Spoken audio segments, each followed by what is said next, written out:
Now, I am very happy to have the Minister for Agriculture and Fisheries, the Honourable Leanne Donaldson, here to open up this section. So please join me in welcoming Minister Donaldson to the stage.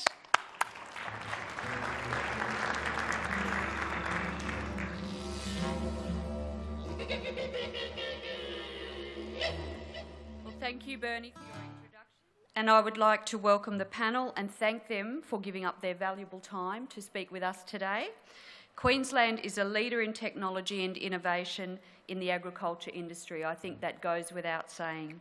And I am very proud to say my Department of Agriculture and Fisheries is a powerhouse for research and development. It has a proven track record of helping businesses turn new ideas into successful initiatives. And it's this vital support and collaboration with industry that is what helps advance Queensland. So thank you, and I'm really looking forward to hearing our speakers today. Thank you. Thanks, Minister. Okay, so we're looking for the opportunities, the innovation opportunities within agricultural technology in Queensland. So the panel is going to explore solutions to improve farm productivity, increase agricultural sustainability, modernise supply and distribution chains, and create innovative high-end, high-value products. So that's great. I'll introduce the speakers one at a time, and first cab off the rank is Will Wilson, who's the founder and director of Mundree. And Mundree is a herd tracking system, which when I first heard of it, I thought, oh, he's just looking after the cattle on his own property. Oh no, he goes much further than that. But he's not just going to be talking about his own work, as I just asked him, and we're going to be hearing all about it, and he said, no, I'm not talking about what this old numbnut's up to. He was referring to himself there, not me. It's what we need to be doing right now. So join me in welcoming innovator Will Wilson.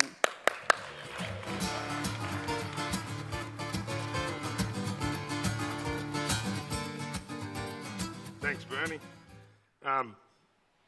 Who would have thought a cowboy like me would have been up on a stage like this? So, to start off with, Mundree's been we've been out in the marketplace now since 2013 with a product called iHerd, capturing data of animals moving around paddocks. It started as a concept for my operation at home with 5 properties to record what was happening on the properties being centralised. Funnily enough, now it's happening on 40,000 properties around the world. So it's interesting that we can start drawing that information and starting to put together a traceability solution that we can use going into the future. I'll get this worked out for you. It's because the industry is the way it is and producers are the way I am, or I'm not saying more backwards, but we've been in our position for a long time, a lot of family operations. We do things the way we've been doing it for a long time. That is industry standard. So best practice is what we're doing now. For us to move forward, we need to get into the supply chain. And by doing that, it means capturing data of our day-to-day actions on the farm. So that's where iHerd's playing a role now in capturing data of what we're doing any time of the day, or some of us at night, of course. Traditionally, a lot of the older systems in agriculture have been just about capturing what people could do to make their operation better, i.e. how much water's in the tank, or how heavy that cow is, or just information into property so it can't be shared intra-property. The way I like to look at it is the information belongs to the animal and secondarily the entity that owns the animal. And once we cross that divide, then we start to be integrated through the supply chain, and it gives us an opportunity to start making differences. Particularly, I've got noted here about our requirements to trade in Australia, particularly and around the world. We need to do certain things to trade. So to be able to have that information to take through the supply chain through things like our NVD, or our declaration of what happened to the animal, if it's just written on the bonnet of the Kenworth truck before they left, it's nothing to introduce to the marketplace. And we as producers need to look at better ways, which means we need to capture data while they're on the property. So that's a bit of an overview. Here's a bit of the stuff we've done at the moment. Obviously, it's a cloud-based, which is the way to go nowadays with innovation. Works on a number of devices, And we worked on a thing that excited me a bit was the hardware. We developed hardware for scale interface to get the weight of an animal onto a device that can get it onto a cloud. That wasn't in the marketplace, wasn't available, couldn't start utilising individual animal data at the crush side. And once we got across that line, it starts to enable us to use that through the supply chain. So it's all no-brainer. We've done some proof of concept stuff on some tags and trying to revolutionise that side of the industry as well. So that leads to the imagine side of where we can go with this if we get a centred place for data capture. And I mean, hopefully there's plenty of people in the marketplace, but if we can start to do it and start to utilise it into the marketplace, it's got to have a big value. So that's what we do.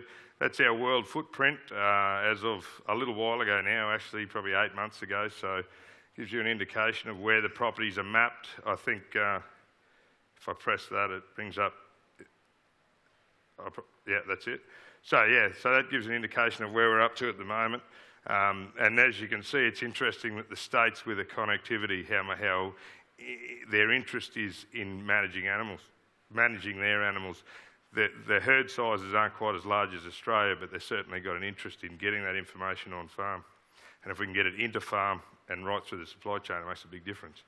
One of the interesting ones is in South Africa there, a fellow rang me up and he was saying that he's managing some lions and tigers in the jungle in there to see what, because we're managing treatments, to see what they're being treated with for disease or what might be coming up. So that was a bit of a compliment and sort of shows that we all want to record information that can be shared. So it's good, and hopefully we can make a difference going into the future. I don't know how I'm going for time. Hopefully I've got to it. Oh, I've got heaps of time. You guys are running late. Live the dream, Will. Anyway. Oh, good. Oh, how generous of you. Come and sit here. Okay, extra question time for you a little later on. So while you're sitting there, I do want you to tell me, because I might have missed it, how are you capturing the data as they go through the crush? So at the moment, the data's captured, it's push data from the producer, so the producer enters the data at any point in the animal's life. And I think we're going to hear a little bit more about better ways to do this, but and one of the things I think is going to evolve going into the future is different ways to capture it. So the main focus of Mundree at the moment is to be the central point of data capture and being able to work with whatever methods are going on at the moment. I mean, obviously RFID's bandied around in Australia and starting to be bandied around the world, but there are going to be better technologies, and we want to be able to be malleable into working with whatever comes along. Yeah, and not be locked into one. Yeah, we heard a fair bit about short-term dreams this morning. Yeah, didn't we just? Man, Kurt was a reality call. Good job. And can I just say how nice it is and refreshing to hear a farmer mention clouds and then not bitch about the rain. So thank you very much for that. Let's hope this one makes it rain. Absolutely.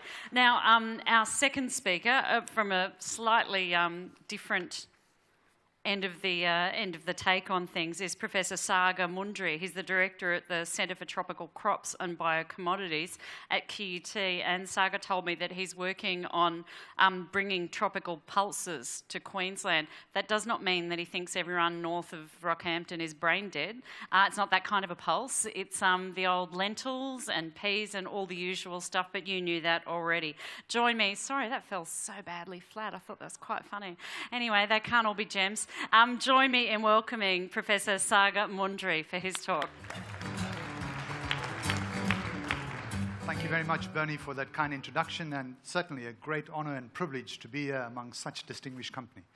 I landed up on the shores of Queensland 9 years ago, and for two reasons. The smart state strategy then was absolutely mind-blowing. And it was not just the smart state strategy of Queensland that attracted me, it was also the opportunity to work with some of the smartest people.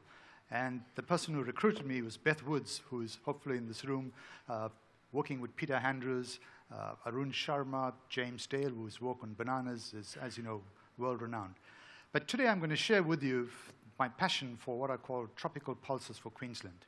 And if you hadn't picked up by now, the United Nations has declared 2016 as the International Year for Pulses. And I believe that with the tropical, subtropical climate that we have, and the competitive advantage that we have in terms of producing such quality product, there's a chance for us to actually go in and claim a bit more economic development in this area. There is clearly a challenge, but with this comes the opportunity. While we certainly are what we would refer to as the largest exporters of tropical pulses in the world, and by this I'm really referring to chickpea and mung bean, and I'll show you a photograph of that shortly. What we have seen is that the growing economies, particularly in Asia and the Indian subcontinent, has actually increased to an unprecedented level a demand for these pulses. Why is this the case? We have seen that there's clearly a demand for plant-based proteins. We know that the Indian subcontinent, including Bangladesh, Pakistan, India, there's increased vegetarian consumptions of foods, which means that there's a source of this type of protein in great demand. And while India produces 35% of all the pulses that's grown globally, it still imports around 5 million tons per annum. In fact, in the past 2 seasons, because of the extreme drought in the Indian subcontinent, we have seen an increase in that by several thousand tons. I believe that there's a clear role for Queensland to play in actually trying to bridge this void. This is basically a photograph of chickpea and mung bean, high in protein, but also high in micronutrients. But while we consume it for the protein, and we know that there's components like folate that's present, which is important for women's health, we also know that the high concentrations of iron present in both these crops are not necessarily bioavailable. So what is it that we could do to help address some of the challenges associated with anemia, which is developing or developing country agnostic? And this is a challenge that we experienced in Australia as well. Where do our products actually end up? And if you take a look at the statistics that I got from Pulse Breeding Australia, or Pulse Australia, you will notice that the majority of our chickpeas, and you'll see 2 varieties that are actually captured in that photograph. The darker variety is what we call Desi, or Chana Dal, and the lighter, bigger variety is the Kabuli variety, which is what is used to make hummus and a whole range of other products.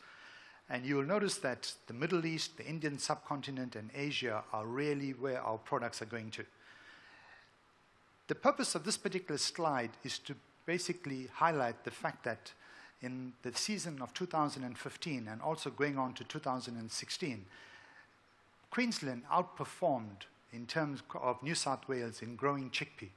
And in fact, if there's anything, if you take a look at the top grain crop for Queensland, which has been sorghum all this while, in this past season, which is 2015-2016, the net value that sorghum brought to the state of Queensland was 384 million at farm gate. But chickpea actually contributed 441 million. And overall, this industry in Australia has contributed 700 million towards the Australian economy. And if you take a look at this industry in 2004-05 and how it has grown in leaps and bounds, I do believe that we should be asking ourselves, what is it that we can do to expand this industry even further?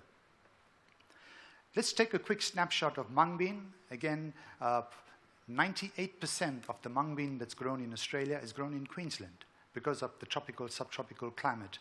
And the majority of what we grow gets exported. And I've just returned from Vietnam yesterday, and I noted that Vietnam is an important importer of a lot of our mung beans, but so is the Indian subcontinent. What are some of the challenges that our farmers are experiencing? It's not rocket science to know that drought, as well as in cases where we have excess moisture, it puts a lot of disease pressure. In fact, whenever the ground is fairly moist, we lose up to 50% of chickpea to a pathogen called Botrytis cinerea. That name might not ring a bell to any of you, but when you buy strawberries and you see a gray mold in it, that's Botrytis. It's a necrotrophic pathogen, which means that when the plants are under stress and it starts to damage its cells, the spores land on it and it soon proliferates, and we have lost in a good few years up to 50% of our crop. We have adopted at QUT a 5-pronged approach towards helping to deal with these challenges. And this is funded by the Queensland government, so the Queensland government is really right behind us to help deal with the farmers' needs. We hosted an industry forum at the beginning of this project, which was 3 years ago, chaired by our Chancellor, Tim Fairfax. The reason I mention it is because he himself is a chickpea grower. And I put forward the strategies that we are going to deal with in helping to address these problems. And the industry was saying, well, we would like to see this issue dealt with. And clearly, biotic, abiotic stress, and an additional competitive advantage in that increasing the bioavailability of iron will put us in a very competitive position. It so happened that in 2014, in November, I had the opportunity of spending 10 minutes with Prime Minister Narendra Modi talking about the work that we are doing in Queensland. And you would have thought that he would have met with a number of people and that this might have fallen between the cracks. QUT received a letter from his office asking for an update on this project last year, around June. That itself will tell you how this is on the global arena. In a nutshell, at 12 o'clock position, I believe that there's a necessity for us to look at some novelty around this. What are the novel approaches? And I'll give you an example of that. I do believe at 2 o'clock position, we are talking about precision agriculture. How do we utilize the tools that we have already applied very successfully in the sorghum industry to look at how you match your genotype with environment and management practices to increase the success rate?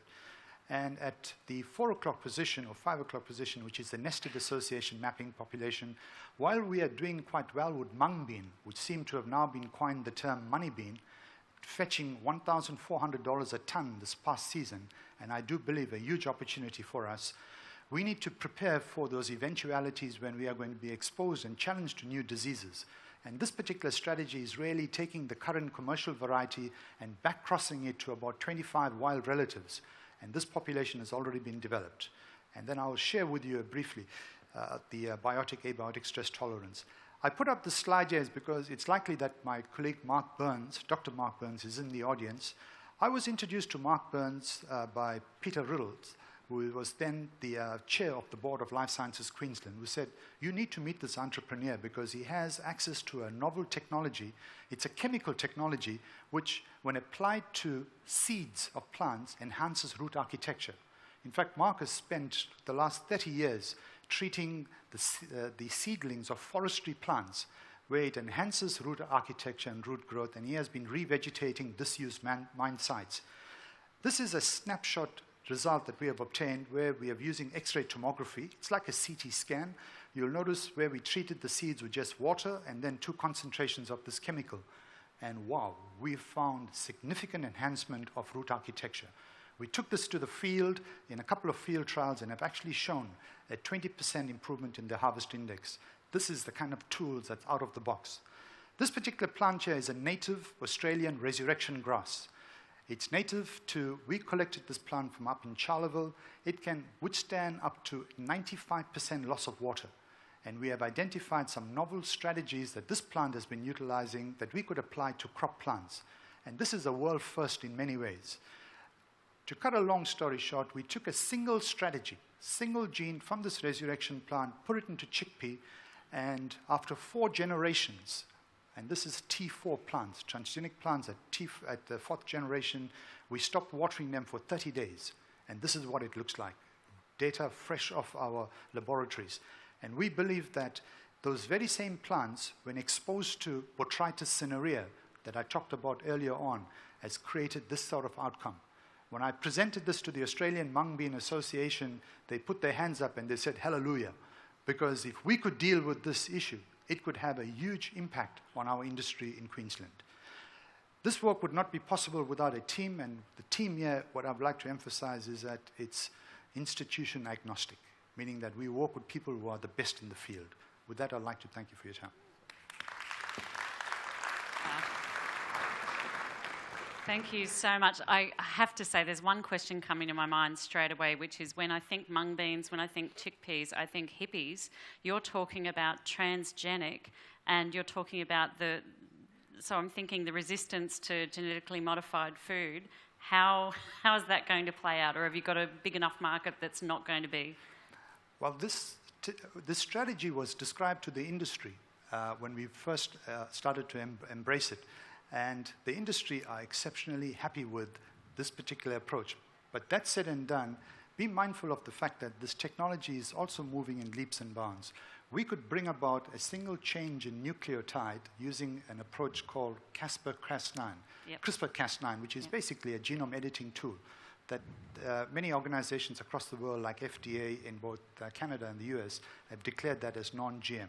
So those technological advancements are occurring hand in glove with this type of strategy, which means that we may not necessarily have a transgenic product out there by the time this is released. Fantastic. I love it when you've thought through all the blockades there. Our third speaker is Dr. Catherine Ball. If you're a follower of the Telstra Business Women of the Year Awards, you'd be very familiar with Catherine. She was named the Telstra Businesswoman of the Year for 2015. Before becoming an outstanding businesswoman and, just rolled out at every innovation event that happens in Brisbane. Catherine started as an ecologist and she was too frustrated with how things were happening at the university. She's got her PhD in ecological monitoring. Catherine has her company that she's the director of, Elemental Strategy, basically uses drones to monitor flora and fauna, or fauna I should say, on land and in the sea to help inform decision making. It's going gangbusters, as is she. I'm not going to say another word because she will blow your mind. So join me in welcoming Dr. Catherine Ball. Thank you. Thank you so much. Now, I don't have any slides today because I actually want you to use your imagination. Now, hands up here if anyone, when they were a kid, used to have a dream where they were flying. How on earth could we dream about flying if we'd never been in a plane? I love that. And so it's one of my earliest memories was waking up really happy after I'd had a dream when I'd been flying. It's ironic now that I fly remotely piloted aircraft. I just want to reclaim the word as well a little bit at the moment. The word drones tends to have a rather negative connotation attached to it. But there is a hashtag Drones for Humanity. And I've recently started an Australian debate, hashtag RPAs for Humanity. So RPAs, remotely piloted aircraft systems, or RPA, the aircraft itself, is the new way we're going to be talking about these things. I think it's too difficult for us to try and reclaim the word drone, so let's just start a whole new acronym. It's what we do as scientists, right? So this could not be at a more perfect time for Queensland. The airspace management and regulation in Australia is Class 1. We are ahead of the rest of the world. And if I have anything to do with it, Queensland will be, in 2 years' time, the hub for anyone who wants to trial, test, fly, build, deploy, analyse the data from, or anything to do with remotely piloted aircraft. And that's no small feat, but it's completely doable because we are about 3 or 4 years ahead of the rest of the world with this technology. So today, in terms of agriculture, I'd like to talk to you about 3 W's. Water, weeds, and where are my cows? So, water. One of our most precious assets, not only as being part of the human being on planet Earth, but also here in Queensland, is the Great Barrier Reef. Now, we know catchment management and agricultural runoff has potentially direct consequences for the health, vitality, resilience, and sustainability of our coral reefs globally. So how do you better organise your catchments? Mapping, knowledge is power. With remotely piloted aircraft systems now, you can actually monitor your water in 2 ways. You can actually take really high-res, high-grade photographs to provide you with sub-centimetre accuracy around movements, potential landslips, where you've got a lack of cover and you know the rain's going to come in and there's a risk of it washing into the water. And another way, actually, is you can get basic water quality parameters from RPA-based data as well. So you can get things like salinity. You can get things like algal blooms. You can do nutrient quantification and qualification. So water, water, water everywhere. Where do we find our water? Irrigation. You can actually take high-res information off RPAs, put it into your irrigation plans, and irrigate more smartly. You can also apply that to fertilisers. GPS-controlled tractors with specific release of fertilisers can happen based on the information that you collect from RPAs. Weeds. Talking about weeds and botrytis and the fungus and the issues that you have, there are currently available remotely piloted aircraft that are like helicopters, bigger than I am, with 2 massive tanks on the side. And they can carry herbicides, which you can precision spray. They can drop bait, so you can precision bait. There's a way here in which you can reduce potential environmental impact and maximise your weed reduction in a really smart and inexpensive way, and you don't actually physically have to get out of bed. So you can be a complete supermodel. I'm not getting out of bed for more than $5,000. My RPA is going to go and do my herbicide application for me today. completely feasible and currently being operated in Australia. Weeds.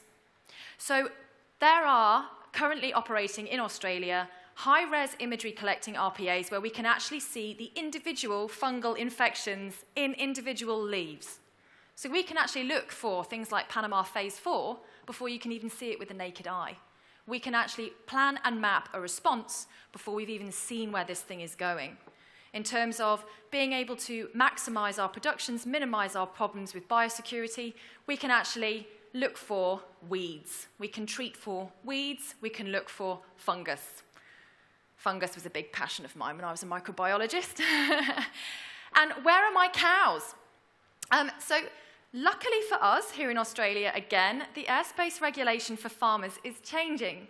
So if you're a landowner or a farmer and you don't currently have an RPA, the world is about to get a much easier place for you. It's my understanding from reading the most recent CASA legislation that farmers will be able to fly RPAs up to 25 kilos in weight over their own land without needing all of the long paperwork and processes and plans that you have to go through if you want to be a standard CASA-operated pilot.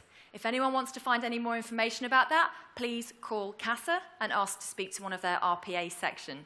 So here we are, Queensland, #1 in the world for drone technology or RPA technology, best agricultural economy I've ever lived in, a diverse agricultural economy that's facing some real challenges. And we've now got the opportunity to apply technology to provide those answers to us so we can be smarter about the decisions that we make. I've got 1 minute, 51 seconds left. So I just want to maybe briefly touch on the fact that I think it's very important for us to have these conversations around how we apply innovation to real-world things. Innovation itself is just a spark on a match. You've got to light the candle and you've got to keep that candle wick burning.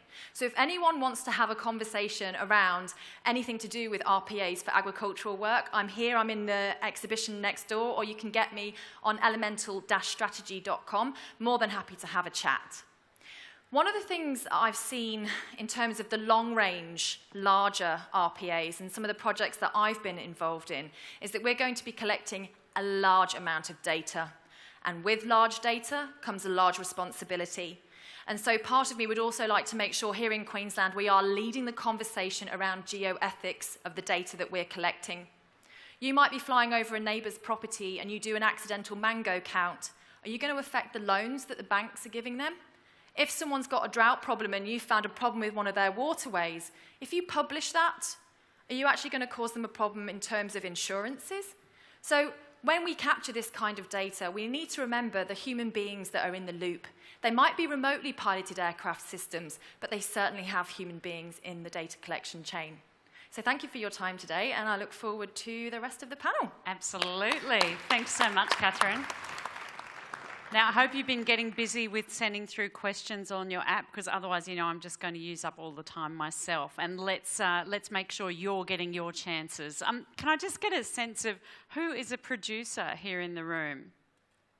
Okay, so we've got a couple of producers. Who's an entrepreneur?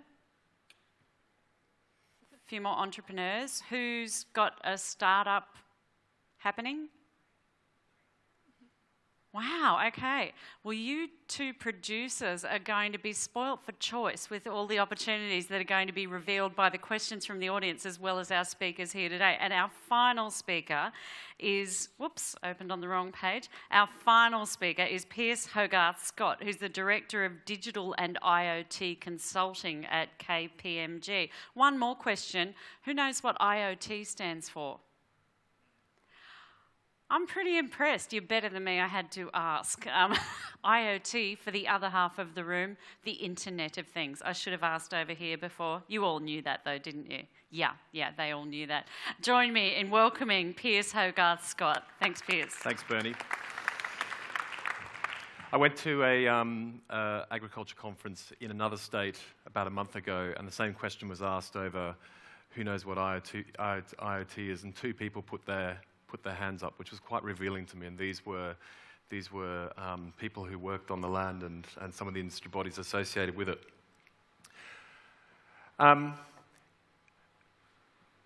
For those of us who don't know perhaps what IoT is, and particularly the Internet of Things, I'm just going to make it really, really simple. It is basically about turning dumb things into smart things by attaching a sensor to them and connecting them to the grid, to the internet, if you like. So you think about, for example, a parking meter, and the traditional parking meter is a dumb device that you put coins in and the time would go up and then it would drop down. But if you can actually internet enable it, so put a sensor on it, connect it to the grid, if you like, you can then develop smart applications off the back of it that will tell the local community how many spaces are perhaps free, or even indeed may introduce other concepts around elastic-based pricing depending on how much demand there is at any one particular time. The reason IoT is important is because it's going to be a gigantic market over the next 4 or 5 years in particular. It doesn't matter whether you're IDC, McKinsey's, KPMG, Cisco. Every single organization that's actually giving some thought to this believes it's going to be an absolutely gigantic market by 2020, a multi-trillion-dollar business. In actual fact, companies like Cisco have bet the house on IoT or IoE, as they call it. And this is largely driven by the massive growth in connected devices. If you look at the middle column there, you can see that depending on which organization you're speaking to, they reckon that somewhere between 26 billion and 50 billion devices will be connected to the internet by 2020. That's phenomenal growth from where we are today. And that also has very significant implications in terms of the data that's been generated. And again, it's exponential growth over the next few years. So IoT is going to have a very significant impact on industry and society. And many people talk about it as being one of the core components around the fourth revolution, the fourth industrial revolution, if you like. A couple of examples in terms of use cases around IoT. There's wine quality enhancing, so connecting sensors to vineyards in order to inform decision-making about when to turn irrigation on, to deal with frost issues. There's also greenhouses, meteorological opportunities, compost, using sensors to actually measure the temperature of compost and using it to make real-time decisions to deal with fungus. And even animal tracking, as the iHeard business. What I'm going to do is share some real examples and some real challenges that some organizations are facing, and particularly around one company that I've been doing some work with called The Yield, that specializes in agri-tech and IoT. And the core area that they focus on is around what they would call precision agriculture. And their premise is that most farmers are making decisions based on generalizations or based on weather events that occur sometimes hundreds of kilometers away. And if you can leverage IoT and platforms and put sensors into farms with smart analytics that sit around it, you can basically make hyper-local decisions. And because you can make hyper-local decisions, it presents the ability to increase yield, decrease costs, and a raft of other benefits. We'll drill into a couple of those. This is an example of a world-class viticulturalist in a cool climate.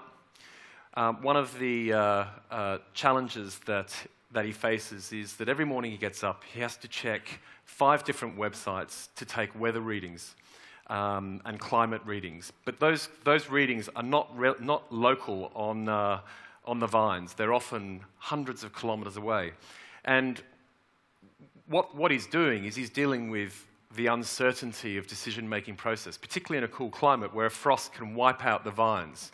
So as it gets cool, without local information, the viticulturalist is up from midnight onwards, significantly concerned that there's going to be a frost event, and makes judgment based on experience as to whether or not to turn on the irrigation, because the latent heat within the irrigation will stop the vines freezing. But subsequently, you know, he's not getting a lot of sleep.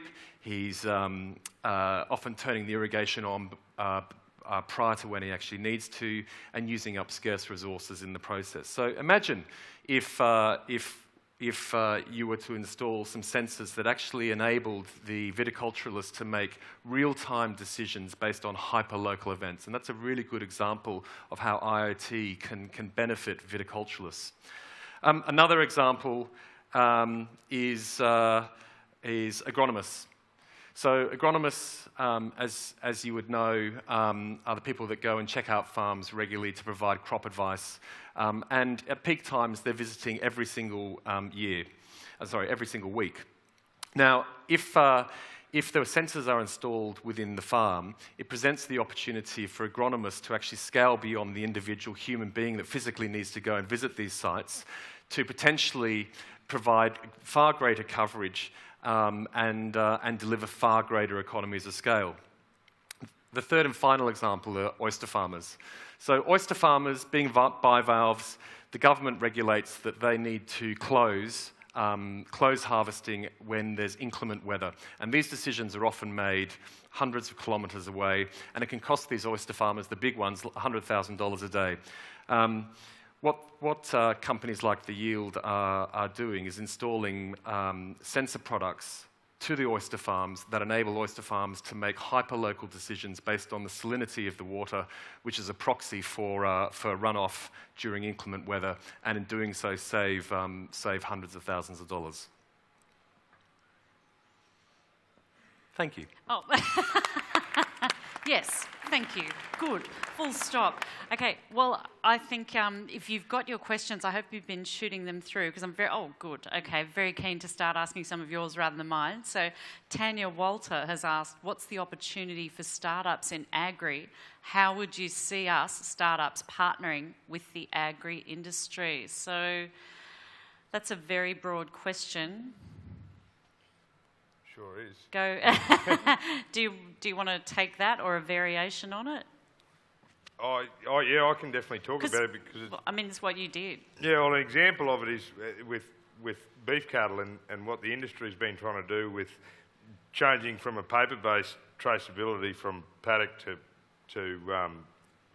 processor or downstream to utilising technology to get an electronic vendor declaration.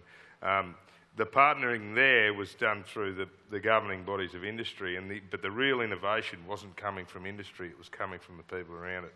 So the draw is changing. I think the way that especially CCA and MLA, the way they're looking at it, they're trying to draw people in using outside people, which is great because the ideas will start flowing.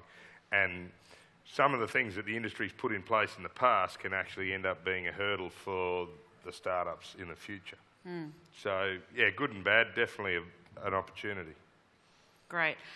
If we don't have another question ready to fire away, I'll just ask, because I'm thinking, I was getting inspired by everything that was going on here. There must be new things you've heard from one another.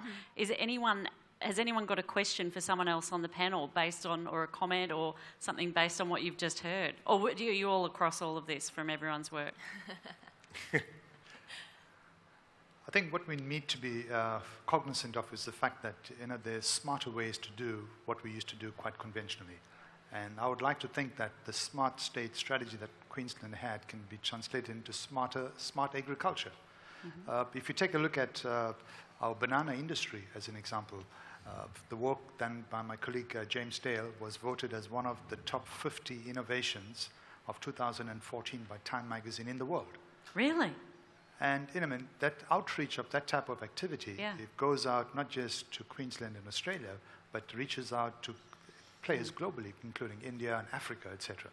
So I think we must not underestimate the kind of impact that we would have on global food security. And it's no longer about just food security, it's about nutritional security. Because the consumer is becoming increasingly more cognizant of what they're consuming, where the products are sourced, etc. And I think we are well positioned in Queensland because agriculture is one of the fundamental pillars of our economy. Oh, that's good news. Michael's asking, soybean lecithin extract has medical applications in treatment of heart disease and cholesterol. How can we get medical research set up in regional centres like Mackay? Oh, that's a big question for an agriculture panel. Any? Well, I might take that one on, actually. I think that regional knowledge is absolutely key to some of this stuff. And to answer the startup question as well, you know, the culture of innovation is a culture of conversation. And I think what we're going to start seeing now, we've got this really successful summit happening, we've got this real idea around the state government putting their money where their mouth is in terms of supporting ideas and innovation. Places like Mackay are absolute hotspots to allow people to travel up there to meet and talk and hold workshops and organise, you know, ways in which we look at funding that kind of. Do you need to have an innovation hub? It's quite easy to establish an innovation hub. You just need literally a room and people in it. And that is an innovation hub to start with, you know, fundamentals.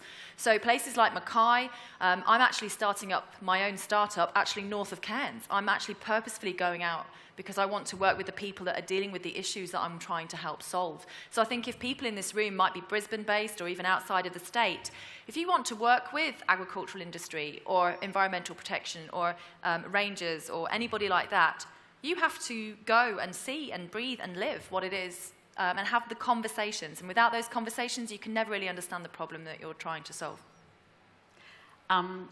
Sorry? Well, I was going to extend that from the IoT innovation, if you like, and you know, we're increasingly seeing hubs being set up, a bit like the fintech hubs, like the Stone and Chalks, for example. We're increasingly seeing IoT hubs for startups set up, such as ATP Innovations. We're also seeing you know, global movements such as Hypercat, which is designed to be build, you know, IoT interoperability and standards across devices. Because one of the challenges with all of these technologies is they all operate on different standards, if you like, and that can limit innovation because of concerns around vendor lock-in and the like. And with interoperable standards, it ensures that all of these technologies play nicely together and can unlock innovation in its own right. Terrific. Oh, Saga? I was going to say there's a need for us to also have some vertical integration by way of value adding to our primary products. And these have, as you would imagine, significant health benefits as well, and it could take place regionally. If you look at Mackay, is the heart of the sugar industry in Queensland. And guess what? You know, I mean, all the bagasse that's sitting out there could be value added. You know, I mean, if we just separate the lignin from the cellulose and hemicellulose, you could have a plethora of industries that are developing. And the technologies are suddenly becoming developed locally for exploitation. And I'm assuming it's where soy and lecithin is also grown. Yes. Yeah. Interesting piece on Landline maybe a month or so ago. It was about a gentleman who was a sugarcane farmer in Mackay, and I can't remember his name, but he was basically introducing what was like a traditional Norfolk four-course rotation effectively by bringing in things like sunflowers and rice and legumes, because the sugarcane yields in Mackay have been decreasing every year for the last sort of 30 years. So this kind of innovation is that there are a couple of people in Mackay already trying it, and I think we need to really support those people that have already started trying to question some of the traditional techniques. And what kind of support are you talking about? Getting the right people around the room, giving them the opportunities to get involved in things like trials, or getting them involved in connecting up with startups on, you know, and working with universities and having that, even if it's a remote connection, having a PhD student, master's student, or a professor having a look at what they're doing in terms of the soil management. That's quite easily done without a large budget. So. Yeah, fantastic. We've got time for one last question, and it's a beauty. How will the natural resistance to change in agriculture affect the adoption of new decision systems? So in the industry and in the culture, what can be done to reduce this resistance to change? I should just say it's not just agriculture. That's not the only industry that's resistant to change. I think it's pretty much anything that involves human beings. But yeah, any thoughts on reducing the resistance to change? I've certainly seen it. I mean, people in agriculture didn't know how big the paddock was 10 years ago. Yeah. So the resistance to change was the want to find out the little bit of information that they didn't know before. And how we convert that into a value proposition in the future, well, that's up to the innovation hubs and that sort of thing, because you can do it. But to get those people across the line and making the small decisions, not the one to say that I'm going to put in a whole new infrastructure that's going to capture data here, here and here. It's about putting in the little steps to tell them all the little things that join the dots for their business. And I've just seen it in some of the predecessors in the tech, in the side of software for producers. They make massive steps to change their industry, to change people's businesses. But really, to do that, you've got to do it at little steps, because the people that are uptaking the technology don't want big bites. They want little bites to go down the track to get to what we all need, which is incremental learning. Yeah. Terrific. Yeah. I would say, we need to expose our industries to diversification of products. We are good at growing the mung bean and getting it exported where it gets value added and come back. I applaud companies like the Blue Ribbon Group that has produced a not nuts product from mung bean. It's a type of paste that's almost like Vegemite or peanut butter, except it doesn't have any peanuts in it. Now, I took 4 of those flavors home to my kids, and they loved it, not realizing that this is rich in protein, and it's a local Brisbane-based company that has produced it. Did it come in crunchy as well as smooth? Yes. Because, excellent. Okay, key question. Any other responses? Yeah, just briefly, probably. I think we need to be key makers and kickstarters. They're my 2 takeaways for this. Key makers. So we need to make keys for people to unlock the opportunities they see in front of them. A lot of people look at words like startup, innovation, ideas boom, and it leaves them cold because they can't relate to it. It's not something they've ever learned about. It's not something they've ever related to. So if we break it down and say, look, to innovate is to be a human being. It's the only thing we've ever known to do since we crawled out of the cave and started using sticks. As a species, we are constantly trying to improve things for the good, in the most part. We're constantly trying to make things better. So bringing people along on the journey is absolutely fundamental, not trying to shove people through these holes and through these open doors that we obviously see as a solution, but to give them the keys so they feel empowered to unlock the only opportunities that they have in front of them. And I think that follows on beautifully from what Kurt was saying this morning about you've got to start with the need for the customer. And if you've got a customer with a need, then it's so much easier to bring them along in the incremental steps, value adding as you go and vertically integrating. Piers, what can I roll in there from you? I was just going to say, there's quite a shift in the culture of innovation and how organisations adapt to that. Concepts around proof of concept, agility, fail fast. You look at innovative companies like Tesla, like Google, like Facebook. These are not companies that are working in traditional waterfall methods. They're experimenting. They're willing to make bets, but also to pull back on those investments when they're not working. So there is quite a cultural shift in how organisations are actually taking this innovation challenge. I think that applies to any industry as well. Look, I think that's a fantastic note to leave it on. Thanks for the fantastic questions as well, and join me in thanking our panel who've really blown our minds with what they're working on and with ideas for how we can enhance and enable innovation tech in the ag sector. So thanks again, Piers, Catherine, Saga and Will.